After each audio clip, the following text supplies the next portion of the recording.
रहने दो रामलाल, तुम्हारी बीवी सही कह रही है, पर पानी की तो आदत पड़ जाती है। पर कुछ लोगों को इज्जत हजम नहीं होती है, तब तो वो किसी से भी झगड़ा करने को ढूंढते हैं।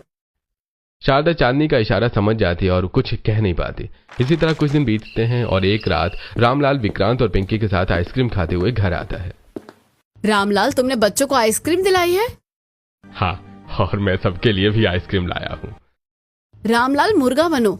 और बच्चों, तुम आइसक्रीम खाना बंद करो। रामलाल, तुम अभी तक खड़े हो, मुर्गा बनो। चांदनी अपने हाथ में स्केल लिए रामलाल की तरफ देखती है। रामलाल तुरंत मुर्गा बन जाता है।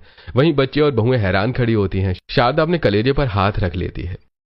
ये औरत मेरे पति को मुर्गा बना रही है और मेरा पति इसकी बातें क्यों मान रहा है? प्रिंसिपल मैम, आपने हमारे पापा जी को मुर्गा क्यों बनाया? रात के 10:30 बज रहे हैं और बच्चों ने खाना खाकर ब्रश कर लिया था। उसके बाद भी रामलाल ने इन्हें आइसक्रीम खिलाया। अरे गलती हो गई प्रिंसिपल मैम, मुझे माफ कर दीजिए। मैं आइंदा से ध्यान रखूंगा। इस तरह बच्चों की इम्यूनिटी वीक हो जाएगी और आइसक्रीम की वजह से दांतों में कैविटीज लग जाएगी। बच्चों, अब तुम दोनों दोबारा ब्रश करोगे, समझे? और रामलाल, तुम खड़े हो जाओ। अरे चलो, कोई तो आया हमारे घर में जो हमें सही गलत सिखाएगा। बड़ी आई सही गलत सिखाने वाली, इसे तो आज रात ही सबक सिखाऊंगी। इतना कहकर शारदा चांदनी के कमरे में आती है और पंखे की तार खींचकर तोड़ देती है। फिर अपने कमरे में जाकर सो जाती है। इसी तरह रात के 2 बजते हैं। शारदा की आंखें खुलती हैं। रामलाल कमरे में नहीं होता है। ये कहाँ गए? छोड़ो, मैं उस प्रिंसिपल की पसीने से भरी हालत देख कर आती हूँ। इतना कहकर शारदा अपने कमरे से निकलती है और चांदनी के कमरे के बाहर आती है। अंदर अरुण और नीरज कुर्सी पकड़कर खड़े होते हैं, जिस पर रामलाल चढ़कर पंखे की तार जोड़ रहा होता है। वहीं शिवानी और श्रुति चांदनी को हाथ पंखे से हवा कर रही होती हैं। चुड़ैल, तुझसे एक रात गर्मी में नहीं रह गया जो मेरे पूरे परिवार को बुला लिया?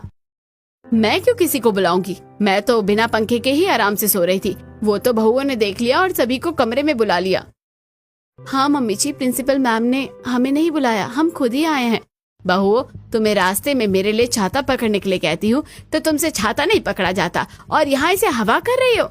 शारदा, क्योंकि इज्जत मांगने से नहीं बर्ताव से मिलती है। चांदनी के जवाब से शारदा चढ़कर जाती है और चांदनी से झगड़ा करने की इच्छा अधूरी रह जाती है। इसी तरह कुछ दिन बीतते हैं। एक रविवार बच्चे पसीने से तरबतर घर आते हैं।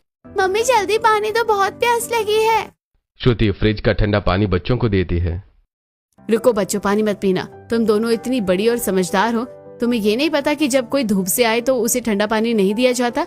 बच्चों, तुम भी ध्यान रखो, जब तक शरीर ठंडा ना हो तब तक पानी नहीं पीना, समझे? थैंक यू मैम, हमने तो कभी इस बात पर ध्यान ही नहीं दिया था।